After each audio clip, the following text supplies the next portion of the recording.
Bruxelles, 1990. Un meurtre mystérieux a lieu. Il existe un scénario possible. Une équipe d'agents secrets s'est rapprochée de sa cible, l'un des experts en armement de Saddam Hussein, Gerald Bull. Dans ce type d'opération, les agents choisissent d'abord l'endroit idéal pour un assassinat, puis la meilleure façon de le faire. Ensuite, ils surveillent la cible de près et s'assurent de pouvoir facilement prendre la fuite. Voici les principaux suspects de ce meurtre de haut vol. Le Mossad, la CIA et le MI6. Ils voulaient tous sa peau, ne restait plus qu'à savoir qui serait le premier. Aujourd'hui, et pour la première fois, d'anciens agents du Mossad et de la CIA examinent la tactique et la technologie utilisée au cours de cet assassinat. C'est une technique d'assassinat rapide et sans douleur. Leur mission, faire la lumière sur un mystère resté irrésolu jusqu'à aujourd'hui. Qui a tué Gerald Bull?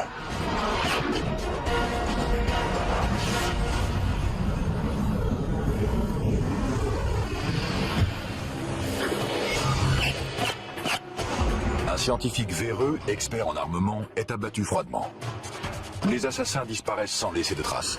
Qui est derrière ce meurtre et quel est le mobile? Encore aujourd'hui, nous avons davantage de questions que de réponses quant au meurtre de Gerald Bull. 20 ans après les faits, une équipe d'ex-agents secrets israéliens et américains sort de l'ombre pour analyser ce crime et nous révéler un univers inconnu.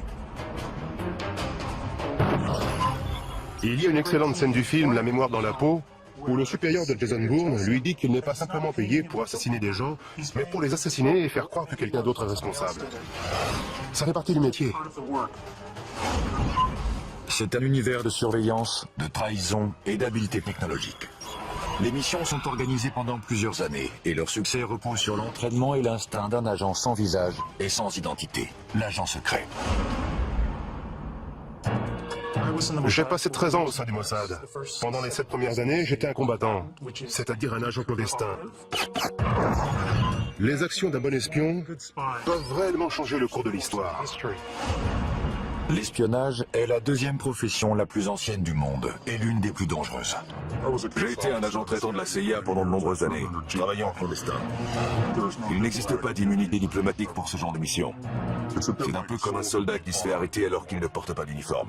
La punition est bien plus sévère. Il existe une trace de ces dangers. 102 étoiles gravées sur le mur commémoratif du siège de la CIA à Langley. Chacune d'entre elles représente un agent qui a sacrifié sa vie. Le véritable risque d'un agent clandestin est d'être découvert. À terre! Plus vite! Ça peut devenir moche. Le risque est important et impossible à éviter. Les espions risquent leur vie chaque fois qu'ils entrent en territoire ennemi. Mais il existe une mission en particulier qui est bien plus dangereuse que les autres. Il s'agit de l'opération clandestine et mortelle appelée liquidation. Les opérations clandestines de liquidation sont très rares. Au cours d'une de ces opérations, dont la cible était un leader terroriste, j'ai été chargé de poser un engin explosif sur le ferry dans lequel il voyageait. Je ne sais pas comment l'opération s'est terminée, on m'a juste dit qu'elle avait réussi, et c'est tout ce que j'avais besoin de savoir. Ce sont des gens qui ont du sang sur les mains et qui ont tué d'innocentes victimes. La seule façon de les empêcher de mener à bien leur prochain attentat, c'est de les éliminer. Les services d'espionnage s'intéressent aux terroristes depuis des décennies. Mais ce ne sont pas les seuls à figurer sur leur liste des cibles à liquider. Les autres personnages qui les intéressent sont les trafiquants et les fabricants d'armes, qui ne sont pas rattachés à une organisation. À la fin des années 80, un homme attire l'attention de tout le monde. Le scientifique canadien spécialiste en armement, Gerald Bull. Gerald Bull avait été approché par plusieurs services de renseignement, parmi eux ceux du Canada et des États-Unis. Il voulait travailler avec les deux. Avant 1980, le scientifique a travaillé pour les deux gouvernements. Il rêve de créer un super canon capable de lancer un satellite en orbite. Son travail était dédié à l'amélioration des canons pour pouvoir tirer à très grande distance. Mais d'anciens agents affirment que ce génie de la science possédait un côté plus sombre. Les scientifiques qui inventent des armes sont en premier lieu fidèles à la science. Ils ne se considèrent pas comme des fabricants d'armes capables de massacrer des millions de personnes. C'est comme l'homme qui organisait les horaires des trains à destination des camps de concentration. Il pensait n'être qu'un employé des chemins de fer. Il ne se considérait pas comme un meurtrier de masse. Il est intéressant de savoir que Gerald Bull était l'une des 3 seules personnes de toute l'histoire des États-Unis à avoir obtenu la nationalité américaine grâce à une loi du Congrès. C'est assez ironique, puisqu'en réalité, Gerald Bull se moquait parfaitement d'avoir ou non la nationalité américaine. Il ne s'intéressait qu'à sa technologie et à ceux à qui il pouvait la vendre. Peu lui importait le passeport qu'il avait en poche. Il avait de nombreux ennemis car il travaillait pour plusieurs États voyous. Il était impliqué dans diverses transactions avec de l'argent sale et il se mettait donc en danger sur 2 fronts différents. En 1980, Gerald Bull enfreint les lois américaines sur l'armement et il est accusé de trafic d'armes avec l'Afrique du Sud. Il est condamné à 6 mois d'emprisonnement dans une prison fédérale. Gerald Bull était à 2 doigts de mettre au point un système balistique qui aurait pu nous protéger de tous nos ennemis pendant très longtemps. Je ne sais pas ce qui s'est passé quand il a rompu avec la CIA, mais à l'époque, c'était une star. Quand Bull ressort de prison, il n'a plus de patrie. Il projette de construire son super canon et de le vendre au plus offrant. Il a de nombreux clients potentiels. La Chine, l'Iran et un peu plus tard, l'Irak. Le gouvernement irakien a adoré son idée et s'est mis à la financer. L'Irak fait venir Gerald Bull à Bagdad, où il commence à travailler sur une arme secrète surpuissante dont le nom de code est Projet Babylone. Le projet Babylone était un canon gigantesque et très puissant, capable de lancer un obus de la taille d'une voiture à une distance d'environ 1000 km. Si le rêve de Gerald Bull devient réalité, Saddam Hussein gagnera une arme capable de semer le chaos au Moyen-Orient. Bien évidemment, un tel projet ne passe pas inaperçu des services secrets du monde entier.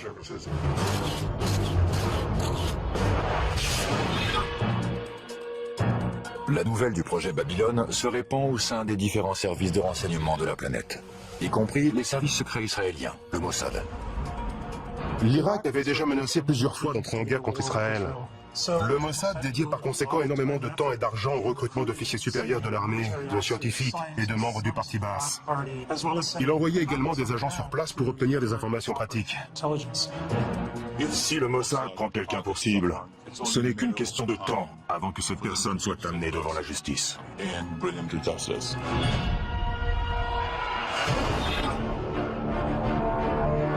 En Irak, Gerald Bull est très bien protégé. Chaque jour, l'étape finale de la construction de son super canon se rapproche.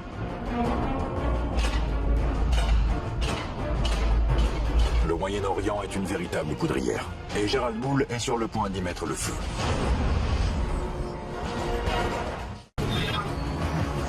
Irak, 1989.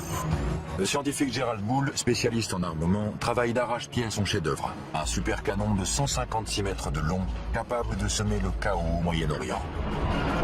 Il s'est mis à travailler au service de Saddam Hussein, qui a déjà plusieurs armes de destruction massive et qui finance la fabrication de son canon. Cette arme aurait fourni une meilleure précision aux munitions. Bull était en train de rendre l'armée irakienne plus puissante.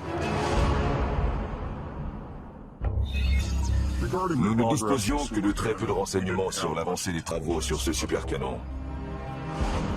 Nous n'avions pas les agents nécessaires sur place. Cependant, il semble que le développement de la nouvelle arme de Gerald Bull soit surveillé de près par le Mossad, le service de renseignement israélien. Les informations recueillies par le Mossad concernant ce projet venaient de sources diverses.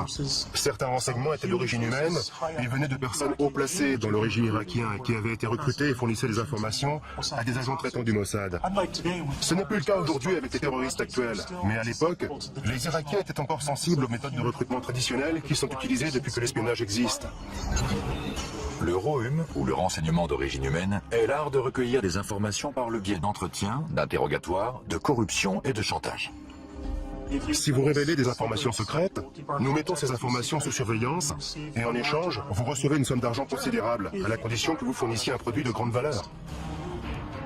Pour les agents clandestins en Irak, le prix à payer peut être très élevé. Lorsque les agents du Mossad opèrent au sein des pays cibles, ils prennent le risque d'être torturés, exécutés ou emprisonnés. Il est très peu probable qu'ils revoient la lumière du jour une fois découverts. Le pire cauchemar des espions, c'est un séjour dans la chambre des horreurs, où l'on procède à l'arrachage des ongles. Il faut éviter cet endroit à tout prix. Car c'est là qu'on vous arrache les ongles. Vous êtes complètement épuisé et on vous attaque de toutes les façons. Vous subissez une torture psychologique. On essaie de vous humilier et surtout de vous faire craquer. Mais bien sûr, certains d'entre nous possèdent une force qui leur permet de résister. Pour éviter la chambre des horreurs, un espion doit toujours avoir des yeux derrière la tête, même s'il ne quitte jamais sa cible du regard. Lorsqu'on met en place une opération de surveillance, il ne faut jamais oublier que l'ennemi va utiliser des techniques de contre-surveillance. Prendre des photos d'un sujet est un acte agressif qui éveille les soupçons. Une grande partie de notre information est dédiée à la photographie clandestine. Et c'est l'un des éléments essentiels du métier que tout espion se doit de maîtriser.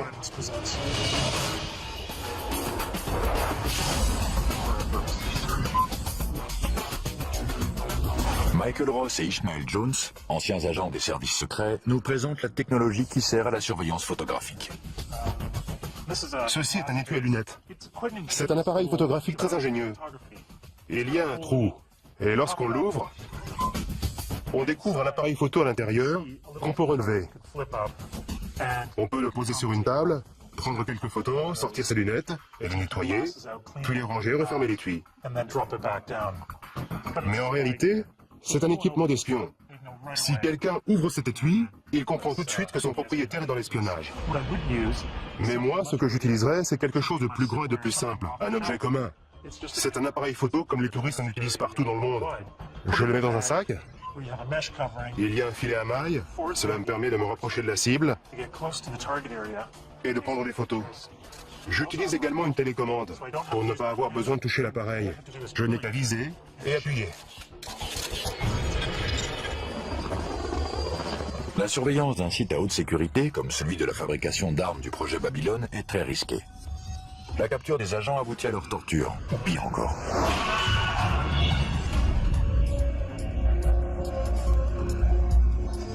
Il ne faut pas qu'on puisse nous repérer en train de prendre des photos depuis un véhicule. C'est tellement facile de se faire tuer dans un pays cible. L'une des techniques qu'on peut utiliser, c'est celle de la boîte de mouchoirs. On laisse quelques mouchoirs à l'intérieur et on y place l'appareil photo. Puis on l'installe sur le tableau de bord comme ça. Je choisis la position idéale pour pouvoir prendre des photos des cibles que je veux immortaliser. Et voilà, je suis juste assis dans ma camionnette, les mains sur le volant. Je n'utilise même pas l'appareil.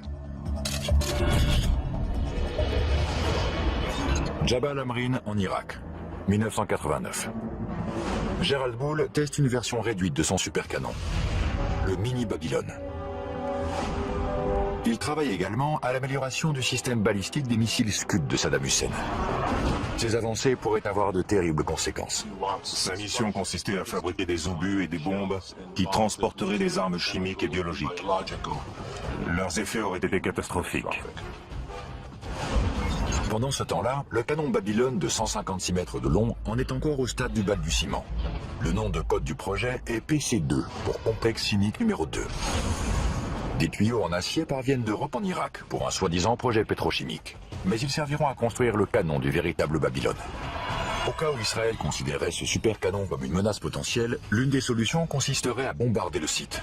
Mais la géopolitique de la région rend cette option extrêmement risquée. Envoyer l'armée de l'air israélienne dans l'espace aérien des pays voisins qui faciliterait un bombardement est très difficile et très compliqué. Ce n'est pas une action qu'Israël peut mener sur un coup de tête. Habile, impitoyable et mortel. La réputation d'assassin de personnages importants du Mossad est légendaire. C'est une guerre dans l'ombre, et parfois, en temps de guerre, il faut faire preuve de violence pour pouvoir détruire l'ennemi. Le Mossad encourage cette réputation, car il pense qu'elle effraie ses ennemis et qu'ils hésiteront donc à attaquer. Gérald Boule et son canon surpuissant, financé par Saddam Hussein, représentent une menace potentielle aux yeux d'Israël. Le projet attire maintenant l'attention des services secrets du monde entier. Il venait en aide à l'Irak, et il savait pertinemment que ce pays était devenu l'ennemi des États-Unis. Le projet d'armes secrètes de Gérald Boule implique toute la planète. Des éléments essentiels à sa construction ont été fabriqués dans plusieurs pays différents. Gérald Boule effectue plusieurs allers-retours entre Bruxelles et le Moyen-Orient. Et il reste quasiment intouchable lorsqu'il est en Irak.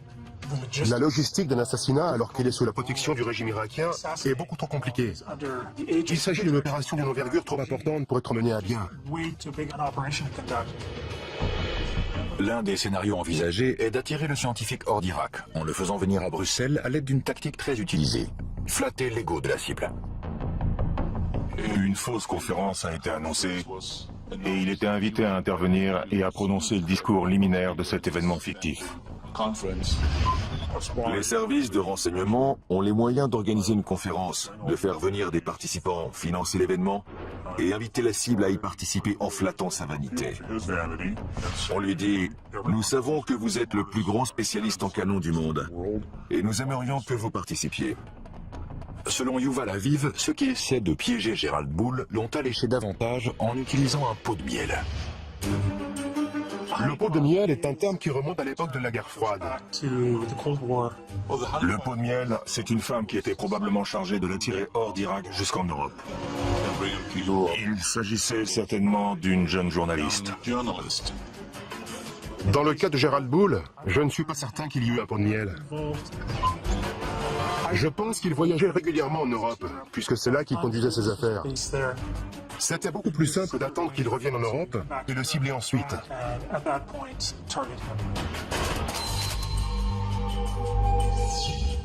Que ce soit pour assister à une conférence fictive, pour retrouver une femme séduisante ou tout simplement pour gérer ses affaires, Gérald Boule rentre chez lui à Bruxelles. Selon certaines sources belges, il n'est pas seul.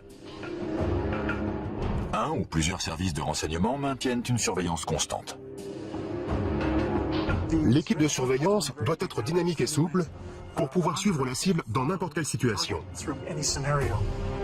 Le plus important, c'est d'être capable de découvrir où le sujet habite, quelles sont ses habitudes et quels endroits il fréquente.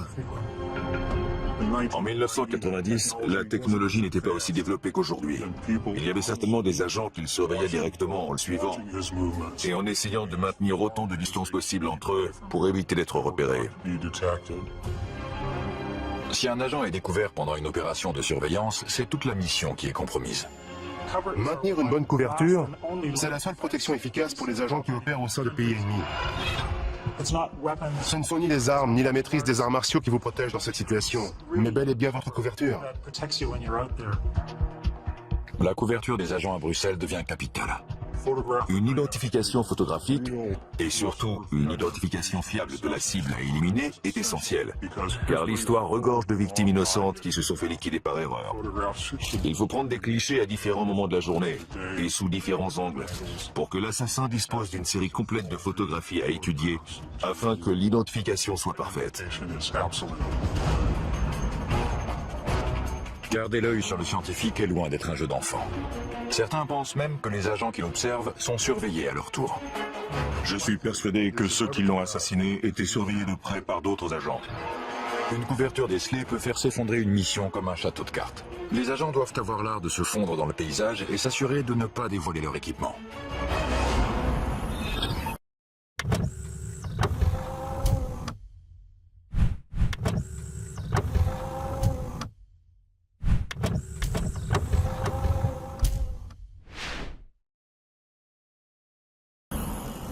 Celui-ci peut se transformer en... Michael Ross, ancien agent du Mossad, et Ishmael Jones, ancien agent de la CIA, nous expliquent les dangers de l'utilisation de matériel d'espionnage. Que se passe-t-il si vous êtes découvert avec cet équipement? Si vous avez en votre possession ce type de matériel pendant un interrogatoire, on vous envoie immédiatement à la chambre des horreurs. C'est la preuve que vous êtes un espion. Si vous utilisez ce type d'objet, c'est que votre quartier général vous a confié une mission d'espionnage et les raisons pour lesquelles vous pourriez avoir besoin d'un tel équipement sont plus qu'évidentes. C'est ça qui me plaît dans cet objet. Il est ce qu'il est, il n'est pas camouflé. Il ne reste plus qu'à sortir l'antenne, relever les sécurités Et une fois la lumière allumée, si j'appuie sur ce bouton, Boum. quelque chose va exploser quelque part. D'un autre côté, il existe ces appareils de communication qui sont très intéressants et de très bonne qualité. Si on ouvre cet étui à cigarette, on découvre l'appareil qui permet de communiquer. C'est formidable. Plusieurs de ces objets servent à communiquer. Ceci est en réalité l'ancêtre du téléphone portable. Ce côté devient un micro une fois retourné et mis en contact avec l'intérieur. On sort l'antenne et on peut communiquer. Mais le problème, comme souvent, c'est que même refermé, on peut voir que ce n'est pas un simple stylo, mais qu'il s'agit d'un appareil de communication. J'imagine déjà les interrogateurs en train de démonter Ouais. et de disposer toutes les pièces sur une table. La première chose qu'ils font une fois qu'ils vous ont attaché à une chaise, c'est de fouiller tous vos vêtements et vos affaires et de démonter tout ce qu'ils trouvent. On peut inventer des cachettes très ingénieuses, mais ils les découvrent toujours très rapidement. Règle numéro 1 de l'espionnage, ne pas être pris. Règle numéro 2, le moindre petit détail peut signer votre arrêt de mort. La préparation des agents du Mossad est un rituel consistant à passer soigneusement en revue chaque objet, chaque vêtement et chaque accessoire qu'ils vont emmener. On peut monter une opération gigantesque, mais si un de nos vêtements porte une étiquette fabriquée en Israël, tout s'effondre comme un château de cartes.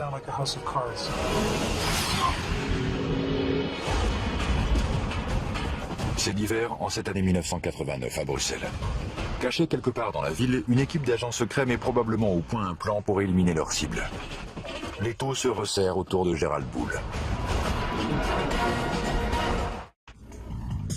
Mars 1990. Gérald Bull est de retour à Bruxelles. Il est probablement suivi. Pourquoi ? À cause du programme de développement de missiles de Saddam Hussein et d'un super canon top secret dont le nom de code est Projet Babylone. Il s'agit d'une arme dont la portée devrait atteindre 1000 km. Le rayon qu'il traçait depuis Bagdad couvrait la totalité du Moyen-Orient. C'était l'arme et l'engin balistique les plus incroyables qui aient jamais existé. À quelques mois de l'invasion du Koweït, la machine de guerre irakienne se met en marche. La version miniature du super canon de Gérald Bull, le mini Babylone, a déjà été testée. À ce moment-là, tous les services de renseignement du monde sont au courant de ce qui se passe et le surveillent de très près. L'un des partis qui souhaite ardemment qu'Hussein n'ait jamais ce canon sont les Iraniens. En plus des Iraniens, le Mossad est de la partie. La CIA également, puisqu'elle sait exactement de quoi Gérald Bull est capable. Il a travaillé pour eux auparavant. Une série d'avertissements tente de convaincre le scientifique de cesser immédiatement son travail sur le projet Babylone. Gérald Bull pense que des cambrioleurs se sont introduits plusieurs fois chez lui. Ces cambriolages envoient un message très clair. Laissez tomber le projet Babylone, sinon... Un autre scénario possible est une tentative audacieuse de la part des agents secrets pour garder un œil sur les communications de Gérald Bull, en utilisant le ROM, ou renseignement d'origine électromagnétique. Il s'agit de l'interception de tout type de communication utilisant les ondes. Les conversations téléphoniques, les fax ou les téléx. En résumé, tout ce qui peut être envoyé électroniquement est la cible du ROM. La CIA utilise depuis très longtemps ce type d'opération technique, qui consiste à installer des micros, des dispositifs d'écoute et de surveillance d'appels téléphoniques. Donc, elle est toute désignée pour mener ce genre d'opération de surveillance, et particulièrement la surveillance électronique de la cible.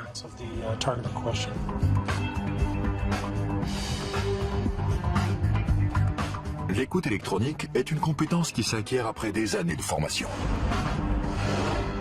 L'ancien agent de la CIA Ishmael Jones nous dévoile l'univers des micros et des transmetteurs cachés.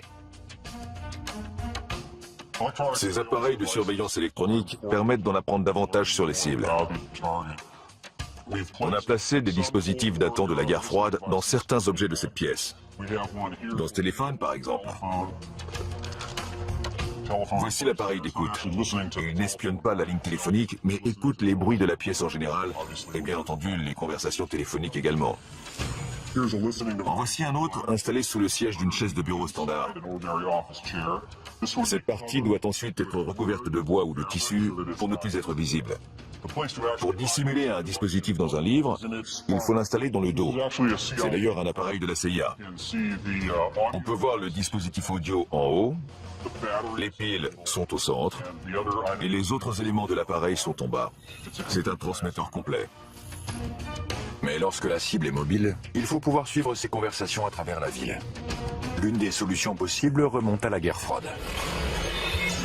Voici un dispositif d'écoute de la guerre froide. L'avancée de cette technologie, c'est que les conversations de la cible peuvent être entendues, peu importe où elles se trouvent, tant qu'elle porte ce manteau. L'inconvénient de cet appareil, c'est qu'il se remarque facilement. Il ne ressemble pas à un bouton normal. La cible peut s'en rendre compte et elle redoublerait alors de méfiance. Entrer par effraction dans l'appartement d'une cible importante comme Gerald Bull peut compromettre l'opération tout entière. On va devoir entrer par effraction, ou si possible avoir un rendez-vous sous de faux prétextes. Il faut alors réfléchir très vite à l'endroit où placer le micro. Le mieux est de disposer d'un mur commun tout à côté de la cible. On peut percer un trou dans le mur et y installer un dispositif audio ou vidéo. C'est une technique beaucoup plus intéressante. C'est plus simple d'avoir un appartement à soi pour y travailler. À Bruxelles, Gerald Bull est surveillé de près par une organisation sans visage et sans nom. Il reçoit un ultime avertissement. Cessez votre travail sur le projet Babylone. Mais il choisit d'ignorer la menace. La mission qui tente d'éviter la construction du supercanon de Saddam Hussein passe à la vitesse supérieure. La technique la plus simple pour stopper cette opération est d'éliminer Bull. Le spécialiste en armement canadien est condamné à mort. Bruxelles est un endroit idéal pour liquider un homme comme Gerald Bull. La ville est calme et sûre, et la cible se sent à l'aise et détendue. À Bruxelles, on entre en mode tourisme. Le scientifique pense que des cambrioleurs se sont introduits dans son appartement plusieurs fois, mais sans emporter d'objets de valeur. Il reçoit un ultime avertissement. Il doit cesser son travail sur le projet Babylone. De nombreux ennemis peuvent avoir été les auteurs de cette menace. Encore aujourd'hui, personne ne sait qui l'a appelé. La menace peut venir de différentes sources, y compris le Mossad ou l'Iran. D'après moi, les Iraniens pourraient très bien avoir assassiné Bull. Ils auraient pu le faire. Ils en avaient les moyens. Tous les plus grands services de renseignement sont capables de mener à bien une telle opération. Et ils l'ont déjà fait par le passé. La CIA, l'ancien KGB, aujourd'hui SVR, le MI6.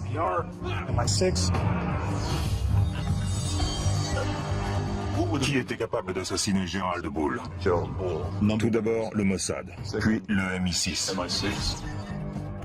Les services secrets britanniques, le MI6, auraient utilisé des membres des forces spéciales, le SAS, pour retrouver des agents d'Al-Qaïda. Leur devise est « Qui ose gagne ». Ils sont très efficaces et professionnels. Ils utilisent certaines des techniques et certains équipements que les Israéliens et le KGB emploient. Ils font sans aucun doute partie des meilleurs. Le Mossad possède sa propre branche de liquidation, le Kidon. Le mot qui donne peut signifier, selon le contexte, javelot ou baïonnette. C'est une sous-division du Mossad chargée de la surveillance de cibles terroristes et d'opérations clandestines d'assassinat. Si ça s'avère nécessaire. Si le Kidon n'est pas près vous, ils vont vous avoir. Il n'y a aucun endroit sur Terre où leur échapper. Vos jours sont comptés.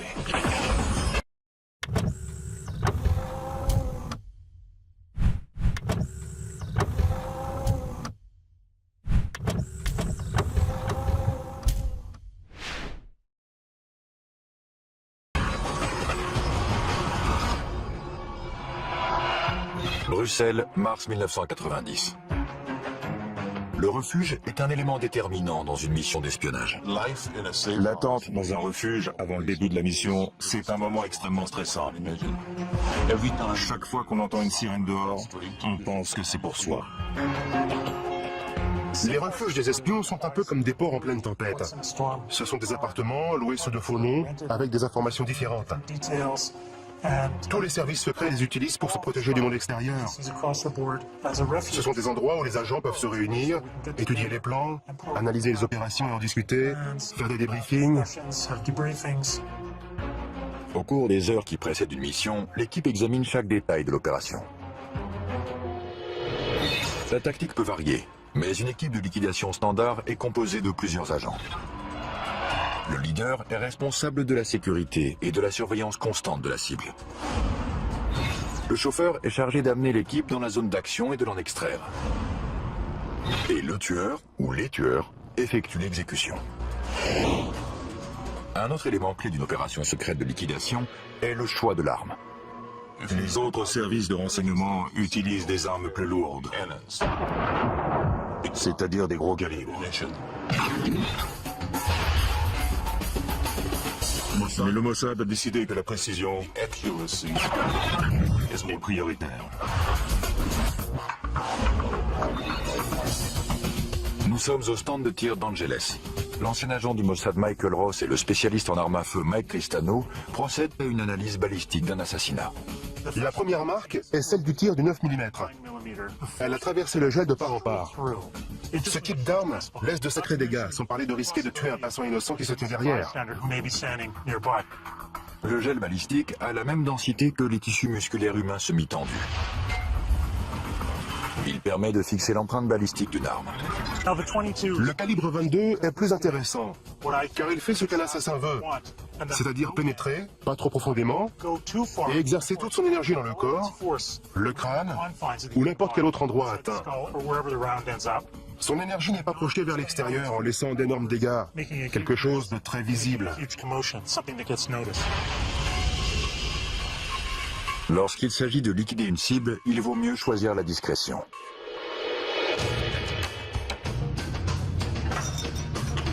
Un autre problème que peut rencontrer une équipe d'agents opérant à l'étranger est le transport d'armes vers un autre pays.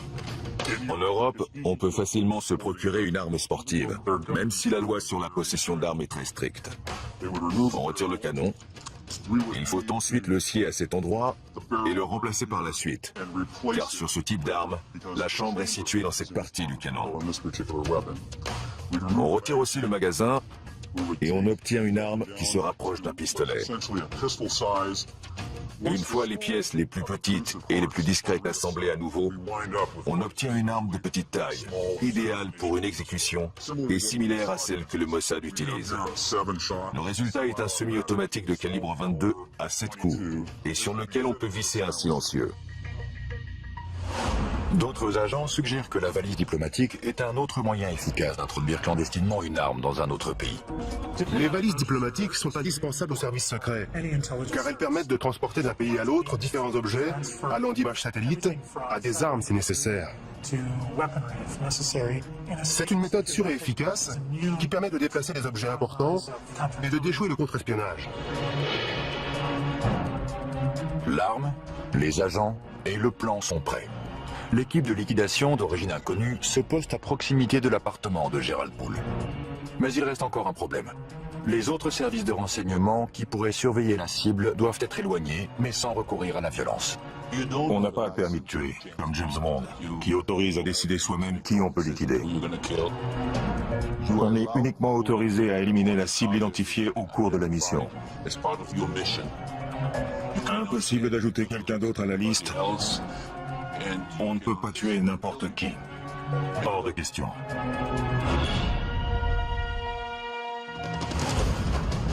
Dans le cas de Bull, s'il était suivi par un troisième pays, la meilleure solution était de distraire l'équipe de surveillance pour l'éloigner. Au cours d'une opération clandestine de liquidation, l'équipe peut utiliser un appât pour créer une distraction.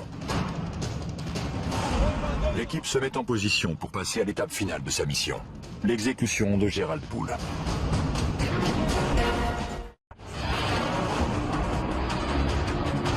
À la veille de la guerre du Golfe, Saddam Hussein a rassemblé un arsenal d'armes de longue portée. Le scientifique expert en armement Gerald Poole est l'un des fers de lance de cette initiative. L'étau se resserre, alors qu'un service de renseignement dont l'identité demeure inconnue le prend pour cible. Il compte l'éliminer avant que son arme détruise l'équilibre précaire du Moyen-Orient. Bruxelles, 22 mars 1990. Une équipe d'agents secrets est en position aux abords de l'appartement de Gerald Bull. Toute la mission et ses mois de préparation dépendent de ce moment précis. S'il s'agissait d'une opération du Mossad, alors les agents devaient être à leur poste pour communiquer les informations et les mouvements de la cible.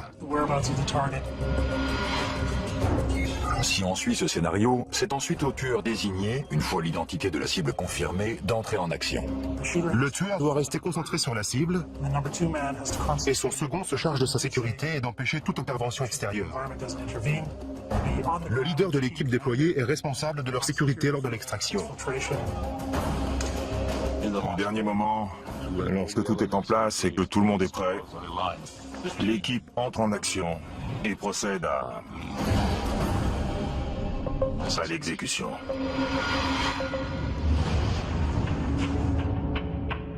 Le niveau de stress est élevé, bien évidemment. On entend le bruit d'une clé qu'on glisse dans la serrure, puis la porte qui s'ouvre, et on prie pour que ce soit notre cible et non quelqu'un d'autre. Puis la cible se trouve juste devant nous, et c'est là qu'il faut vous en occuper. Et avant que la cible meure, on s'assure qu'elle sait pourquoi on est là. On lui pose la question, vous savez pourquoi je suis là? Et on peut voir sa peur sur son visage, car elle sait pourquoi on est là.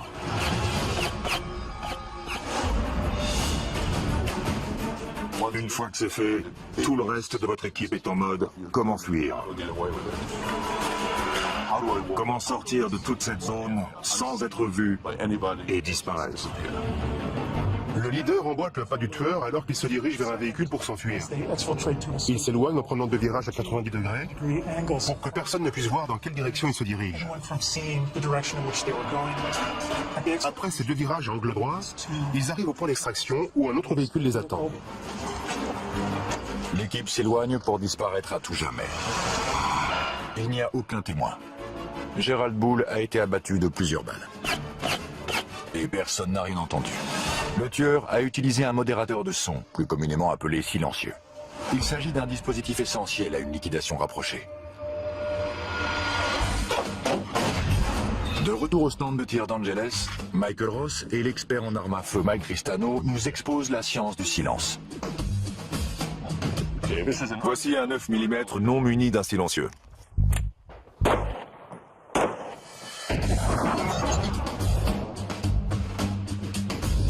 On ne peut pas dire que ce soit une arme silencieuse. Non, absolument pas. L'arme de prédilection du Mossad pour les exécutions est un pistolet de calibre 22 équipé d'un silencieux. Le principe d'un modérateur ou silencieux est assez simple. On le place sur la bouche du canon d'une arme à feu. Le mécanisme interne est une série de rondelles qui piègent les gaz libérés lors d'un tir. Le bruit est émis lorsque le percuteur heurte la balle, qui est ainsi projetée hors du canon. Si on parvient à étouffer ce bruit, à dissiper ces gaz avant que la balle ne sorte du canon, le tir devient très silencieux. Un silencieux peut réduire le niveau sonore d'un coup de feu de 30 décibels. Un autre avantage du silencieux est qu'il améliore la précision du tir. Le canon est rallongé, le tir est donc un peu plus précis. C'est le même principe qu'avec un fusil. Il est plus précis parce que le canon est plus long. Comme vous le voyez, les impacts sont relativement groupés. Je crois qu'on peut dire qu'il est mort. Grâce à leur technologie et à leur habileté, les assassins de Gerald Bull ont pu s'échapper sans être repérés. Mais le mystère reste entier. Qui a appuyé sur la détente? La probabilité qu'un service de renseignement étranger soit responsable de l'assassinat est grande. Le premier qui vient à l'esprit est le Mossad. Il est bien connu que le Mossad procède à des liquidations. Il existe une autre possibilité. Le tueur est peut-être un agent d'un autre service secret travaillant en collaboration avec le Mossad. La seule organisation qui pourrait collaborer avec le Mossad est le MI6 britannique. Le Mossad n'a jamais collaboré avec d'autres services par peur que l'autre organisation ne soit pas à la hauteur, qu'il y ait trop de paperasserie et que toute la mission soit ralentie. Mais ils ont collaboré à de nombreuses reprises avec le MI6. Et avec succès. De nombreux spécialistes sont persuadés que les responsables sont des agents du Mossad. Mais le résultat des analyses balistiques ne correspond pas à leur mode opératoire. Un pistolet calibre 22 avec silencieux. L'élément intéressant dans cette affaire est que Gerald Bull a été assassiné avec une arme de gros calibre. La scène a donc dû être très sanglante et je pense que cela indique que le tueur n'était pas un professionnel. Mais il existe bien entendu la possibilité que les tueurs aient choisi de faire croire que quelqu'un d'autre, nettement moins professionnel, était responsable du meurtre. Un troisième scénario pointe du doigt une autre organisation qui aurait été postée devant l'appartement de Gerald Bull avant l'assassinat. Les Iraniens. Les Iraniens figurent en bonne place sur la liste des suspects potentiels, au vu du simple fait que toute arme développée par l'Irak pourrait être utilisée contre eux. L'Iran a des agents, mais ceux-ci ne maîtrisent pas la sophistication déployée dans cette liquidation.